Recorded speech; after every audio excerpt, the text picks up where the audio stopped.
Tac, hop là. Bonjour à tous, j'espère que vous allez bien.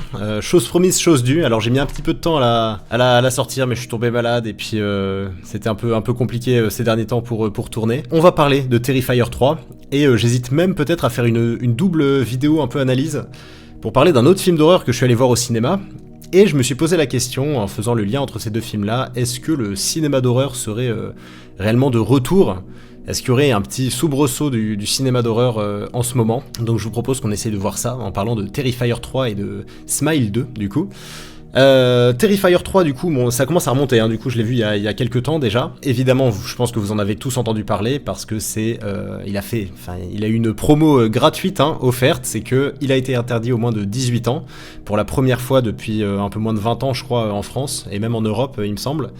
Après, je crois que c'était Saw 3 qui avait été interdit au moins de 18 ans. Enfin, le dernier film à avoir été interdit au moins de 18 ans, c'était Saw 3. Et du coup, celui a fait une promo d'enfer, forcément tout le monde est allé le voir. Et j'avoue que moi-même, j'ai été victime, on peut dire, de ça. Vu que j'ai découvert cette trilogie, j'ai découvert Terrifier avec ce film-là. Parce que, alors, j'avais déjà vu en GIF ou des trucs comme ça, la tête du clown. J'avais déjà vu cette tête, mais je savais pas du tout de quel film ça venait. Et je connaissais pas du tout Terrifier. Du coup, avant d'aller voir le 3, j'ai regardé les deux premiers. Là où le premier film, on sentait qu'il était un peu... c'est pas amateur, parce que le terme est trop fort, mais on sentait que c'était un peu un premier film, qu'il n'y avait pas beaucoup de budget. Il y avait une proposition, il avait tenté quelque chose, et c'était assez intéressant. J'avais trouvé ça assez intéressant. Malgré tout, je trouvais qu'il y avait un petit manque de rythme. Je me suis pas vachement amusé dans le film, enfin pendant le film. Il y avait un côté assez dérangeant. Par exemple, quand il scalpe une meuf et qui lui coupe la peau de la poitrine et qui commence à danser avec... les seins arrachés d'une pauvre meuf qui est morte, c'est vrai que c'est un peu perturbant, mais en même temps c'est le côté un peu drôle, parce qu'on comprend pas qui est ce personnage, qui est cette entité. Donc c'était assez cool, c'était un peu une sorte de Michael Myers c'est le retour un peu du slasher en fait ce film. Une figure un peu emblématique, un tueur quand même assez marquant, qui massacre ses victimes et... là où Halloween c'était un peu cette entité, vraiment le mal incarné, là où Freddy ça a un peu été tourné à la blague au fil des films, enfin cela dit Michael Myers aussi. Il y avait ce côté un peu plus fantastique dans les rêves, voilà, cette poussée, ce côté-là. Là on sent ce qui est poussé c'est le côté malsain en fait, c'est l'envie de sang et puis cette espèce d'entité maléfique qui est le Art le clown et qui massacre ses victimes, on sait pas pourquoi, qui dit pas un mot, qui prend son pied en faisant ça. Donc j'ai vu le premier film, j'ai trouvé ça cool, je trouvais ça assez rafraîchissant, parce que c'est vrai que c'est plus trop la mode des slashers, du gore, tout ça aujourd'hui. Ensuite j'ai vu le deuxième, et là j'ai un peu été déçu, j'avais plus la surprise, je voyais qui était Art le clown, j'ai trouvé ça cool parce qu'il y avait plus de budget, il y avait plus d'idées. Le problème c'est le scénario en fait, c'est qu'ils sont acharnés à essayer de rendre un scénario mais... logique, mais c'est incompréhensible au possible ce film. J'ai rien pigé au scénario, visiblement c'est devenu une sorte de démon qui possède la première victime de Art le clown ou je sais pas trop quoi, qui reviendra d'ailleurs dans le 3, c'est la meuf complètement balafrée. Et puis en plus de ça, maintenant il y a une petite fille que lui seul voit et qui massacre des gens, et là on apprend qu'il y a une héroïne avec son petit frère qui sont les enfants d'un dessinateur de BD qui avait créé une armure sacrée pour vaincre le mal parce qu'il savait que sa fille un jour devrait porter le glaive de je sais pas trop quoi. Enfin, c'est incompréhensible. Et j'ai un peu été circonspect en regardant le film, mais malgré tout je trouvais qu'il y avait toujours un côté assez novateur en fait, c'est assez rafraîchissant, c'est plus ça le mot, pas novateur mais rafraîchissant, parce que c'est quelque chose qu'on n'a plus l'habitude de voir, là où les films d'horreur dans les années 80 c'était la naissance du slasher avec Halloween en 78, Vendredi 13 en 80, Freddy en 84, tout ça, les plus grandes figures du slasher sont nées en fait dans ce laps de temps là. Après dans les années 2000 il y a eu une espèce de retour au cinéma gore, au slasher, tout ça avec les Scream, Souviens-toi l'été dernier, tout ça. Et c'est vrai que depuis tout ce temps, depuis l'ascension des Conjuring, de tous ces films-là, il y a un côté un peu plus subtil dans l'horreur, c'est-à-dire que c'est plus des images travaillées, on va essayer de faire ça. Bon, il y a toujours les trucs genre Thanksgiving, là, les films américains que j'ai vus aussi, c'était un très mauvais moment pour moi. Avec Terrifier, c'est quand même un genre de film qu'on n'avait plus l'habitude de voir, donc je trouve ça assez courageux de la part de Damien Leone, le réalisateur, d'avoir fait ça. Et du coup, le deuxième, là où il perd un peu en surprise comparé au premier, il gagne quand même en crédibilité, je trouve, de vrais films avec un budget et des idées, en fait. On sent que ce qui est surtout travaillé, c'est les idées pour massacrer des gens. Par exemple, la pauvre fille qui se fait déchiqueter dans sa chambre et qui est encore en vie, enfin, c'est horrible. Du coup, voilà, les deux premiers films, pour moi c'était un peu les 5, 6 sur 10, les deux, pour des raisons différentes. Et du coup quand je suis allé voir le 3, je savais pas trop à quoi m'attendre. Et visiblement on me disait ouais c'est le meilleur des 3, c'est le meilleur de la trilogie,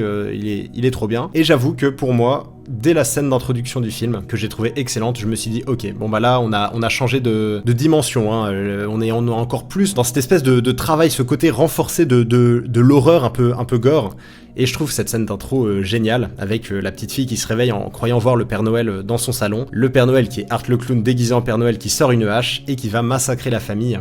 Et je trouve cette scène d'introduction parfaite parce c'est une vraie scène d'introduction. On comprend à quel genre de film on va avoir affaire. En fait, ce qui est encore plus horrible que de montrer un crime, c'est de pas le montrer et juste de l'entendre.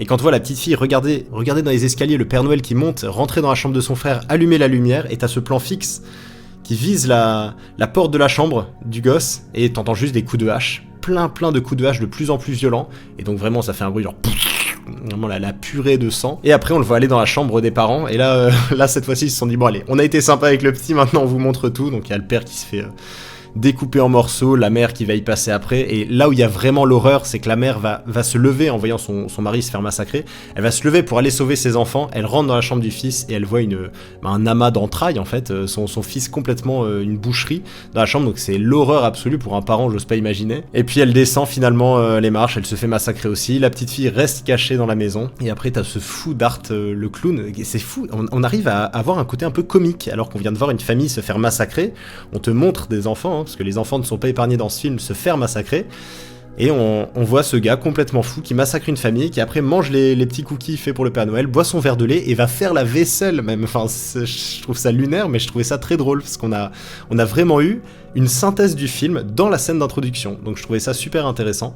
Et après évidemment il entend un bruit, hein, il ouvre un placard et il tombe sur la petite fille qui était cachée, donc on se doute qu'il lui a aussi fait sa fête. Et après le film reprend, donc cette fois-ci les trois films techniquement se suivent, mais le 2 et le 3 sont quand même beaucoup plus liés entre eux, parce que c'est les mêmes personnages en fait, tout simplement. Et donc l'héroïne du deuxième film revient. Ça, le scénario, on sent qu'il s'est un peu calmé, le réalisateur, enfin le scénariste, enfin je crois que c'est les deux, il s'est un peu calmé, il s'est dit bon, je vais, je suis un peu parti loin dans le 2, là je vais peut-être revenir, faire un peu machine arrière et dire ouais en fait c'est pas si fou, donc en gros globalement, c'est juste qu'il y a un démon qui a pris possession de la première victime de Art le clown, qui va commencer à faire les crimes avec lui maintenant. Il y a toujours cette dimension un peu mystique, bizarre des enfers dans le film, mais c'est moins concentré là-dessus.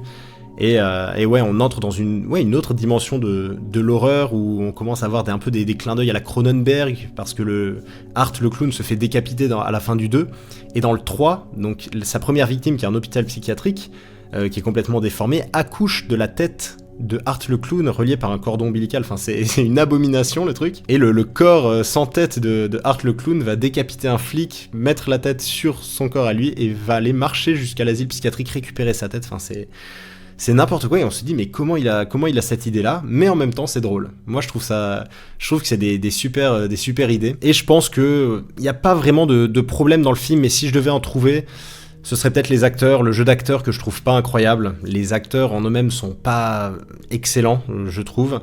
En particulier les enfants, ce qui est dommage hein, quand même parce que ce sont les héros du film. L'héroïne ça va, elle est cool. Par contre, je dirais que Jonathan, donc celui qui joue son petit frère, j'ai un peu du mal avec lui. Je trouve qu'il est un peu bizarre, sa façon de bouger. Je trouve, il a pas un jeu super convaincant. Mais le pire pour moi, c'est au niveau du personnage et de l'actrice un peu, hein, malheureusement pour elle, mais c'est Gabi. Du coup, parce que l'héroïne qui a fait 1 an pareil en hôpital psychiatrique après les faits du deuxième film, emménage chez ses cousins, et elle tombe sur sa petite cousine qui est absolument fan d'elle, et qui est une espèce de petite cousine en fait, hein. C'est une petite fille, mais elle est insupportable pendant tout le film. Elle va poursuivre Sienna, enfin l'héroïne du coup, pendant tout le film. Elle va lui dire tu peux me donner ça, je peux avoir ça, j'ai lu ton carnet de santé, j'allais dire n'importe quoi, ton journal intime. Enfin elle lit son journal intime, alors c'est vraiment la seule chose qu'elle lui a dit. Écoute Gabi, ne lis jamais ça s'il te plaît. Évidemment la scène d'après, tu vois Gabi qui est en train de lire son carnet. Enfin j'ai trouvé ça assez chiant, et en fait pendant tout le film, ça c'est le problème que j'ai dans les films d'horreur, c'est les enfants. Voir des enfants dans les films d'horreur, il y a des fois où ça va, comme dans Shining, comme dans La Malédiction et tout, parce que c'est un peu l'exorciste, hein, c'est un peu le cœur du film. Mais dans certains où, juste c'est pour créer une sorte d'attachement et de malaise chez le spectateur, parce que l'enfance et la mort sont deux entités qu'il faut absolument dissocier quand on est un être humain équilibré. Et le problème, c'est que je ne suis pas équilibré, et moi, Gabi, elle m'a saoulé, je me disais, j'ai hâte qu'elle se fasse détruire, mais bon, je me doutais que ça allait jamais arriver. Et du coup, la fin aussi m'a un peu déçu, parce que Victoria et Art, du coup, les deux méchants du film, parce que maintenant ils sont deux, arrivent dans la maison, ils massacrent une bonne partie de la famille. Alors pareil, ça, j'ai trouvé ça assez cocasse, on va dire, assez original. C'est la mort de la mère, vraiment il lui rentre un tube de glace dans la bouche, il tape avec un marteau pour lui rentrer dans la gorge, donc ça lui déchire la mâchoire, et après ils font rentrer des rats et ils mettent un chalumeau pour les faire aller vers la gorge et la bouffer de l'intérieur, ensuite ils l'égorgent pour que les rats puissent sortir. Enfin, c'est n'importe quoi, mais c'était original. Et évidemment il y a le moment de panique où on se dit « Oh non, mon Dieu, Jonathan est mort !» Et j'ai une théorie, c'est que dans tous les films, quand on vous dit qu'un personnage est mort, mais quand c'est un personnage important, parce que si c'est random figurant de la scène 9 du film, on s'en fout, mais quand un personnage important, on ne voit pas sa mort arriver, surtout dans ce genre de film, c'est qu'il n'est pas mort. Donc là, on nous dit « Ah tiens, regarde, Art le clown, il fait « Tiens, regarde, c'est la tête de ton frère », en gros, c'est pas Jonathan. Pour moi, c'est sûr que dans le 4e film, parce que oui, il va y avoir un 4e film, du coup, il va réapparaître, et il est pas mort. Déjà qu'en plus, ils avaient fait croire que c'était celui de Gabi, donc de la petite cousine au début. Non, il est pas mort, il va revenir dans le 4e film, j'en suis quasiment sûr. Tout comme Gabi, malheureusement, qui a été littéralement aspiré dans les enfers, puisque quand Sienna a tué Victoria, son corps s'est désagrégé comme un alien, et ça a ouvert un portail vers les enfers, donc tout à fait normal. Et là, il y a une scène à la Prince of Persia, les Sables du Temps, si vous avez la ref, à la fin du film avec Farah, quand elle est pendue au-dessus du vide, et qu'elle tient la dague par la manche, et que le prince attrape la lame pour essayer de la retenir, et évidemment, ça glisse, et ça lui ouvre petit à petit la main. Et là, il s'est passé exactement la même chose avec Sienna et sa petite cousine, et j'étais là, mais lâche, tu vas te faire mal, laisse-la partir. Et du coup on a droit à un petit cliffhanger où qu'est-ce qui va se passer, est-ce qu'elle va aller la chercher dans le prochain film, du coup ça va être ça, Je sais pas si elle va aller dans les enfers pour récupérer sa petite cousine, mais je pense que ça va être l'intrigue principale en fait du prochain film. Donc voilà, Terrifier 3 du coup j'ai bien aimé, pour moi c'est le meilleur des 3 du coup. Je suis curieux de voir la suite. Après, je sais pas, c'est peut-être que c'est plus trop mon genre de film un peu de prédilection, mais j'ai passé un bon moment. Pour moi c'est un 6 ou un 7, le 3 je pense. Il est meilleur que les deux premiers, mais j'avoue qu'il y a toujours un petit quelque chose qui manque. C'est trop encore un peu le bazar, et on a l'impression que le film lui-même ne sait pas trop où il va. Donc voilà, peut-être que je suis mauvaise langue, il faut que j'attende de voir la suite pour essayer de voir l'œuvre dans sa globalité. Mais pour l'instant, voilà, j'ai trouvé ça cool, et surtout ce que j'apprécie, c'est le côté rafraîchissant en fait de la saga. Et ça me fait plaisir de voir des films comme Conjuring avait fait en 2013, à une époque où le cinéma c'était le torture porn, ou alors les films qui font pas trop peur, où t'as des adolescentes qui se font tuer avec des décolletés qui plongent au centre de la terre, ce genre de truc. Là, Conjuring, c'était un vrai film en fait d'auteur, on avait l'impression, mais d'horreur en fait. Et c'était un film terrifiant. Beaucoup de gens ont essayé de faire pareil, beaucoup de films sont rangés un peu dans cette classe-là, et c'était assez réussi. Et aujourd'hui, on avait un peu oublié ce que c'était. Donc il y a eu Terrifier, mais il y a aussi eu un autre film que j'ai vu plus récemment, qui est encore très frais dans ma tête, et que j'ai vraiment beaucoup aimé, c'est Smile 2. Alors du coup on va faire 2 en 1, 2 critiques en une seule vidéo, je pense que ça va aller un peu plus vite. Je trouvais ça intéressant de lier ces deux films, parce que ce sont deux films d'horreur assez différents, mais qui mine de rien sont vraiment réussis chacun à leur manière. Du coup, pour ce qui est du synopsis, peu de temps après les faits du premier film, Sky Riley, donc une pop star au succès international, est victime de la malédiction et commence donc à être poursuivie par l'entité Smile, qui lui sourit et la fixe du regard. Et je crois que niveau pitch c'est tout, la particularité de ce film, c'est que c'est une pop star, c'est une star mondiale, et du coup on va suivre en fait une célébrité dans un film, et je trouvais ça vraiment pas bête comme idée, parce que c'est quelque chose qu'on n'a vraiment pas l'habitude de voir, et en même temps ça va être une espèce de critique un peu de l'hypocrisie de ce milieu, d'un univers qui est assez glauque mine de rien, parce qu'elle est vraiment exploitée par sa mère. Le personnage de la mère c'est limite le deuxième méchant du film, et voir cette pauvre fille en fait victime en même temps de l'entité et victime en même temps de sa notoriété, parce qu'elle a qu'une envie, c'est arrêter sa carrière pour le moment, de la mettre en stand-by pour se concentrer sur les gens qu'elle voit dans son appartement et tout, et je trouve qu'on est vraiment en plein dans l'horreur avec ce film. Déjà, je trouve le concept tout con, le concept de Smile, mais vraiment, vraiment très bien pensé, d'avoir juste une personne qui te sourit avec un regard malsain, un sourire malsain, enfin c'est tellement basique, mais ça marche très bien. C'est un peu comme It Follows, où il y a juste quelqu'un qui va te marcher vers toi et te suivre, en fait, sans jamais te lâcher. Là, c'est un peu la même chose. Et ce que j'avais adoré dans le premier film, c'était une scène en particulier, où voilà, l'héroïne est victime du coup de la malédiction. Elle commence à avoir une psy, parce qu'elle se dit qu'elle a un problème, que c'est pas normal qu'elle voit ça. Et on a plusieurs scènes où on la voit avec sa psy, échanger avec elle, discuter. Souvent c'est des scènes un peu de repos, après une scène de tension où on se dit ok, là safe place, tout va bien. Et un jour, elle a rendez-vous avec sa psy, il y a une scène de tension qui commence à monter, on sonne chez elle, la tension commence à redescendre, elle ouvre à sa psy, elle commence à lui parler, et vraiment pendant genre 4-5 minutes, il y a une scène de dialogue entre les deux. Donc nous on est à fond, on se dit qu'on est bien, tout va bien. Là l'héroïne reçoit un coup de téléphone, Rose elle s'appelle, elle répond, et là on entend la psy qui lui dit « Oh je suis désolé, j'aurai du retard au rendez-vous », et là toute l'horreur revient d'un coup.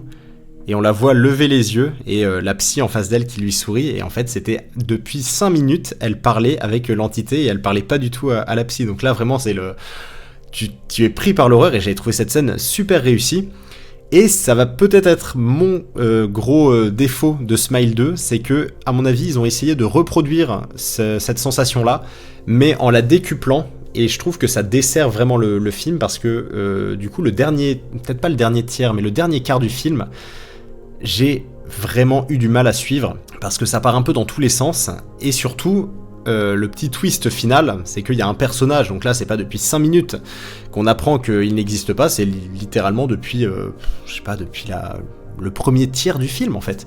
Donc pendant genre 1 heure de film, elle est restée avec l'entité, à chaque fois qu'elle voyait un personnage, c'était l'entité, et j'ai trouvé que c'était trop, et c'était peut-être pas forcément... super bien fait, surtout que c'est comme dans le premier film, hein, alors que ça fait 1 heure qu'elle est avec sa meilleure amie, parce que c'est sa meilleure amie du coup qui est possédée par l'entité, Gemma, et à la toute fin du film, alors que toi t'es habitué à Gemma depuis le début, elle reçoit un coup de téléphone, et c'est la vraie Gemma qui lui dit « Ouais écoute, je t'ai pas rappelé la première fois que tu m'as appelé dans le film, parce que ça m'intéressait pas », et tu te rends compte que depuis tout ce temps, c'était l'entité qui vivait avec elle, sauf que ouais, ça marche beaucoup moins bien que dans le premier, parce que le film essaie trop de jouer sur notre rapport à ce qui est vrai, ce qui est faux, ce qui est une hallucination pour elle, tout ça, et il y a plein de moments déjà avec sa meilleure amie où l'entité apparaissait, du coup, enfin, c'est ce que j'ai trouvé un peu dommage, de rajouter ça à la toute fin pour qu'on fasse, ouah, depuis le début, en fait, c'était pas du tout elle. Je trouvais que c'était un peu gros et un peu trop, du coup, te dire que pendant tout le film, en fait, l'entité s'est amusée à se faire passer pour sa meilleure amie pour qu'à la fin, waouh, elle la surprenne de fou. Je trouve pas ça très intéressant. Je trouvais que dans le premier, ce côté-là où pendant 5 minutes, vraiment, il joue avec elle, et pour que tu comprennes à la fin que c'était le cauchemar depuis le début, que c'était pas du tout un humain à qui elle parlait, c'était réussi. Là, c'est trop, et si je dois te donner un autre défaut, après on aborde les qualités, promis, c'est qu'il y a beaucoup de jumpscares dans le film, et je sais pas, c'est un peu dommage. C'est un truc beaucoup usé, j'ai l'impression, aujourd'hui, et ça fatigue un peu quand t'es vraiment bien dans l'ambiance, parce que en soi ça fait partie de l'ambiance le jumpscare, mais quand t'es vraiment bien dans l'ambiance et que t'as juste un visage qui arrive et puis un coup de violon dans la BO, tu fais mais enfin c'est pas un bon moment à passer, c'est pas les bons jumpscares, enfin je sais pas, ça j'ai un peu du mal, et surtout quand ça contrebalance avec la grosse qualité du film, ce truc basique de quelqu'un qui te regarde et qui te fixe et qui te sourit, enfin il y a cette sensation comme dans It Follows de cauchemar duquel tu ne peux pas t'échapper en fait, et je trouvais ça vraiment vraiment super, vraiment réussi.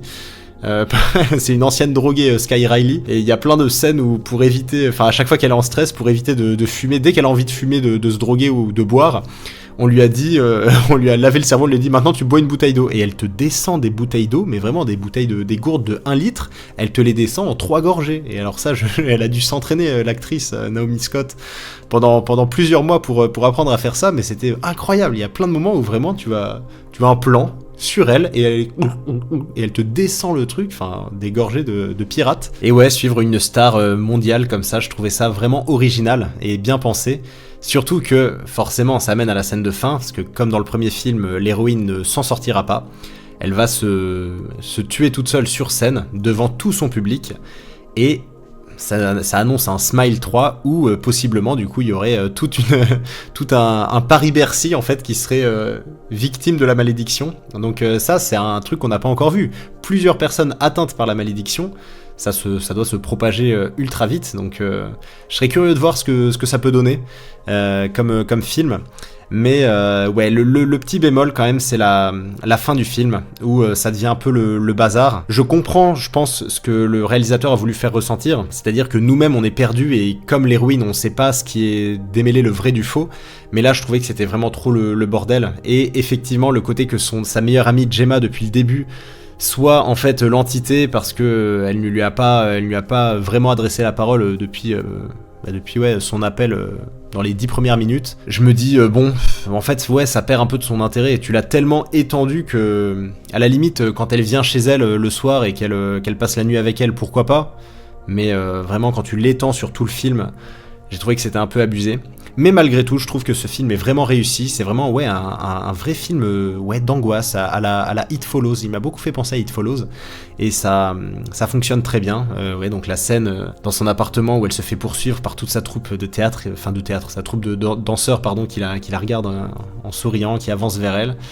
Et c'est ça qui est dommage avec la fin, c'est que la scène de l'hôpital où elle tue sa propre mère sans s'en rendre compte, on se dit waouh, mais le bordel, jusqu'où ça va aller. Et le problème c'est qu'on sait pas justement, on sait pas jusqu'où ça va parce que à la fin on se rend compte que c'est peut-être pas arrivé tout ça. Donc où est-ce que la vérité s'arrête, où est-ce que ce qui s'est vraiment passé s'arrête, on sait pas trop. Donc ouais, j'ai pas été fan de la fin, mais le film en lui-même était vraiment réussi, et je trouve que c'est un bon film d'horreur en fait, un bon film d'angoisse, le cauchemar un peu, c'est le cauchemar dont tu n'arrives pas à te réveiller et à te libérer. C'est pour ça, Terrifier 3, Smile 2, c'est vraiment... deux films d'horreur qui m'ont fait plaisir, parce que je vais en voir beaucoup des films d'horreur. J'étais allé voir L'Exorciste du Vatican l'an dernier. Pareil, c'était sympa, mais c'était pas exceptionnel. C'était un peu du vu et revu. Et là, j'ai trouvé que ces deux films-là, Terrifier et Smile 2, ils avaient vraiment une patte, une touche, et je les ai trouvés agréables, et je les ai vraiment appréciés. Et plus que les premiers, c'est-à-dire que j'ai préféré Smile 2 au premier Smile, et Terrifier 3 aux deux précédents. Donc voilà, j'espère que cette critique vous aura plu, cette double critique vous aura plu. Je vous encourage, si vous les avez pas vus, à aller voir ces films. Alors Terrifier, je suis pas sûr qu'ils soient encore à l'affiche, j'ai pris un peu de temps. Mais en tout cas, c'était vraiment un bon moment que j'ai passé. Et puis, écoutez, je vous dis à bientôt sur la chaîne pour de prochaines vidéos. Allez, ciao!